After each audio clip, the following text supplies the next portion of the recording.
Hey guys, I have been meaning to do this video for such a long time now. You have no idea.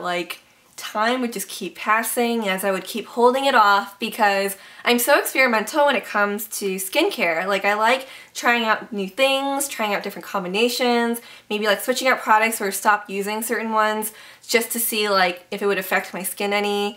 And yeah, it's just such a trial and error process. And I realize that it's always going to be like that. At least for me anyways. I'm always going to want to try different things and just try to improve my skin. I have very enlarged pores, clogged pores, and oily combination skin, so it is a lot of maintenance. So what I'm going to do today is just talk to you about the different products I've tried, let you know my thoughts on them. I'm not going to go too in-depth with the routine because like I said, I'm very experimental. I'll kind of do different routines just depending on what I feel like my skin needs. And I'll try to be very detailed about that down below in the information bar. And then also I'm not going to go way into detail, into depth with every single product that I'm going to be showing you guys because that would be a really long video. So okay, let's go ahead and get started. Okay, so just to begin, I'm wearing very little face makeup. I am trying out the Super Beblish Balm BB cream today. My first time trying it ever, and I found it to be very moisturizing. And it did brighten up my skin a little bit, and then just set very lightly with a transparent powder. Also a little bit of a mousse blush just so I don't look, really pale. But that's it. Just wanted you to know that so you can see my skin for what it really is. Let's go ahead and start with the face washes first. Bliss. This is the Fabulous Foaming Face Wash. It's a 2-in-1 cleanser. It has exfoliating, really tiny exfoliating beads in it, and it also does foam up if you lather it up. And I first tried out a really little sample of it and I fell in love with it. I found that this one doesn't work as well as a little sample. I think it's because maybe there aren't as many beads in here, or maybe they're all sunken down at the bottom. I'm not really sure. But overall I think this is a nice basic face wash. It's not amazing. It is a bit pricey. It says it's for all skin types. And then a new thing that I've been using is this foaming face wash from Alpha Hydrox. And this is their clarifying cleanser. It's soap-free, it's for all skin types, it's pH balanced, oil-free.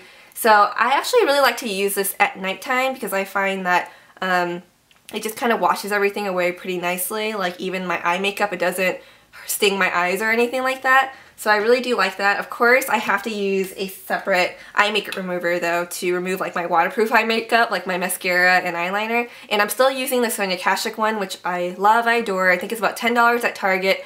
In my opinion, works just as well as the Lancome one and the Clinique one, but it's just a little bit cheaper. And for days where I'm wearing a little bit more face makeup, I'll use some kind of face wipe, cleansing wipe first before I go in and wash off my makeup with a face wash. Lately I've been using the Pond's one. This is their original, which I don't really love. I even like the Walgreens brand a lot more than this, but this is what I've been using. You have a bit more friction that way, so you can really remove everything. Oh, and I forgot to mention this little guy. Once again, just having something that creates a little bit more friction so you can really wipe it all off. Sometimes I like to use this with my face wash. Usually it's this one that I use it with at nighttime. And then, let's see, okay, the Witch Hazel, this I talked about this really briefly in my current favorites video. It says it's 100% natural astringent for face and body, and it says it's gentle relief for oily, irritated, red, damaged, blemished, or inflamed skin. I've been using it as a toner to help just remove any excess makeup or oil or any cleanser residue that may have been left over. I like it as a prep before applying my moisturizer or skin treatment. It definitely has a very distinct scent to it. It doesn't bother me though, but I can see how people would be kind of grossed out by it. I can totally see that. It doesn't bother me, but that's just something to warn you guys about. If you're really sensitive to smells and scents, then you might not like this. And I'm not gonna say that this works for everybody, but I think it's gentle enough for my skin. I like it a lot. It's much better than most toners out there that have alcohol in it that just dry out your skin so much, strip it of its natural oils, and doesn't help maintain a natural pH balance for your skin. So I just really like this because I think it's really gentle and it's just an extra step that it feels like insurance, you know? By the way, like 99% of these things I have used for months. I've used for a really long time. So I don't want you to think that I've only used like some of these things for only a week and I'm talking to you about it. Definitely not. Trust me. I really wanted to make sure how I feel about these products before I did this video. So in conjunction with this face wash that I was talking about by Alpha Hydrox, I mainly got it to use it along with my enhanced lotion that has 10% glycolic acid in it, which is an AHA, and if you're probably more familiar with BHAs, which is salicylic acid, which I will talk about in a little bit too, but this is an AHA product, has 10% of it in there. It's an anti-wrinkle product. You might be thinking, why are you using an anti-wrinkle product? It's because it's an exfoliant, and you don't have to use it just to remove like fine lines, even though that probably is like the marketable thing about it, but you can also just remove any like dead skin cells. And that's the idea of it, because I wanted to use like, you know, these type of scrubs less. I didn't want to use something harsh on my skin too much, so I've actually narrowed down to using the St. Ives apricot scrub for about like once a week instead of like twice a week, which I was doing before, ever since I started using the AHA. I like to use this at night after I've toned my face with the witch hazel, and then I just wake up feeling like my skin is soft, even though it really just kind of helps exfoliate like the surface. And then, you know, if you read reviews, some people will say like their face just looks brighter, a little bit more glowy in the morning. I noticed that like in the beginning, not so much anymore with like over time use, because I used it for a really long time now. This actually says it's for dry skin, but I think anyone can use it. I just use it at night, like I said, because I want something to really help make my skin feel soft and supple in the morning. Okay, I still have my Queen Helene Mint Julep mask, which I don't really use as a mask because I think it's a little bit drying for that purpose.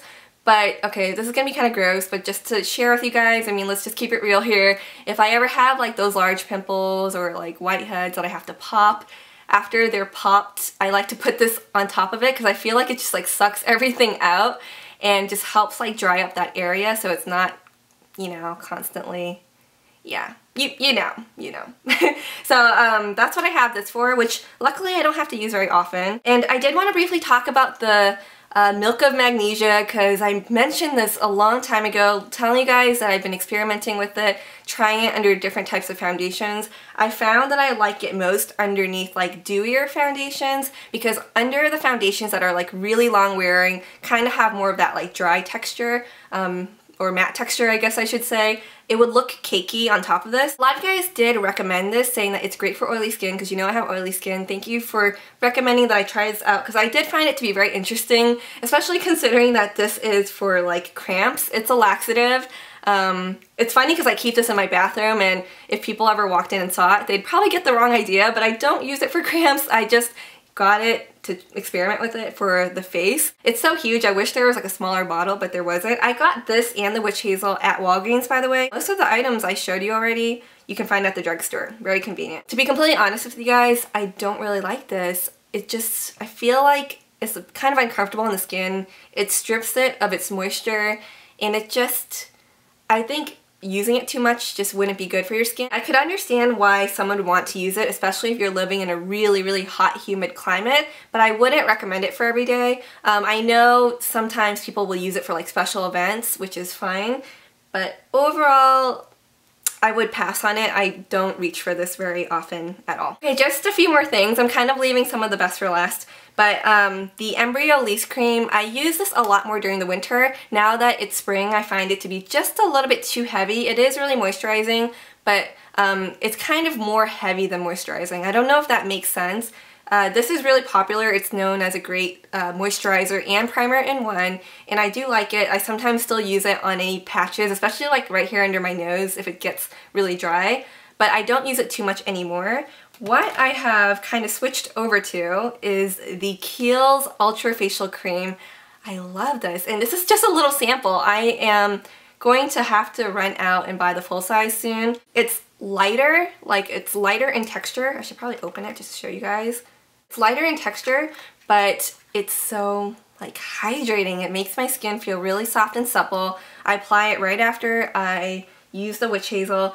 I sometimes use this at night, but sometimes I even use it during the day where I just feel like I need some hydration. Like my skin will just feel a little bit dry on some days. Like for today, since I just came back from New York yesterday, I really wanted to hydrate my skin some more, so I decided to apply this. And then I applied the BB cream on top, which happened to be really hydrating as well, so I was happy about that. The Kiehl's Creamy Eye Treatment is their avocado eye cream, which I got for my friend a while ago, and then I got one for my mom, and then I was like, okay, let's just get one for myself too. And it's really just nice and hydrating. It's kind of more of like a treat. It's more of like a treat for me more than like a necessity, I feel. But definitely the face cream, get a sample of it if you can. Usually the people at the Kiehl's counter, they're so friendly, so nice, so helpful. So I love that. Definitely give that a try. So the Neutrogena Acne Control Facial Treatment. Now this is one with salicylic acid in it, which is a BHA. BHAs, or salicylic acids, are usually suggested for those of us who have the acne-prone skin, the oily, congested, blackheady skin.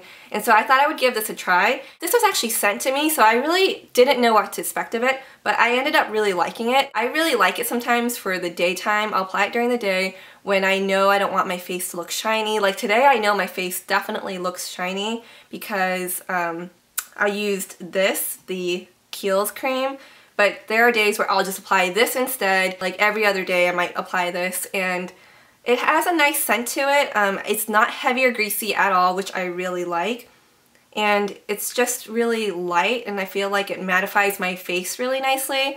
So I like it. I can't say if it's really done much to like prevent acne or if it's really done much for like my blackheads. I don't feel like it has. But other than that, I really like how light it is, how it kind of helps with the oil control a little bit. Oh my goodness, how could I almost forget my Shiseido SPF? I'm still using this. I still love how it helps like control the oil, having an SPF of 38, because if you do use an AHA, the alpha hydroxy acid, you should use an SPF of at least 30. It's just because your skin is a little bit more vulnerable to like the sun, to being burned and stuff like that when you're using an exfoliant. So they just suggest that you do use an SPF of at least 30. I've been using this for a really long time. I've told you guys that it really helps with my oily skin. I will say that because it's like so long wearing, it's very water resistant, that it can be a little bit hard to wash off. It can like clog pores a little bit. So you definitely want to make sure you wash your face really well at night. Okay, so that is about it with the products. I hope you guys found this helpful in any way. I would definitely say hydrate yourself from within as well. Drink water, drink lots of it. I used to not drink water, and now it's mainly all I drink, and I really do notice a difference. If you're dehydrating yourself from within, it will show in your skin. So definitely hydrate yourself from within and on the outside as well. Everyone has such unique skin. It's definitely not like a one formula fits all for everybody. Really just kind of try to listen to what your skin needs. If it's feeling really tight, if it's getting like itchy from products, like you may want to stop using things, you may want to hydrate it a bit more. Just try to not be too harsh on your skin. Don't try to dry it out too much. Hydration is key. And don't fall for gimmicky things such as like salicylic acid inside of a face wash, because you're rinsing that off. It doesn't even have time to like penetrate into your skin. So it's just things like that to maybe keep in mind. And that is all. Thank you for watching. Bye guys.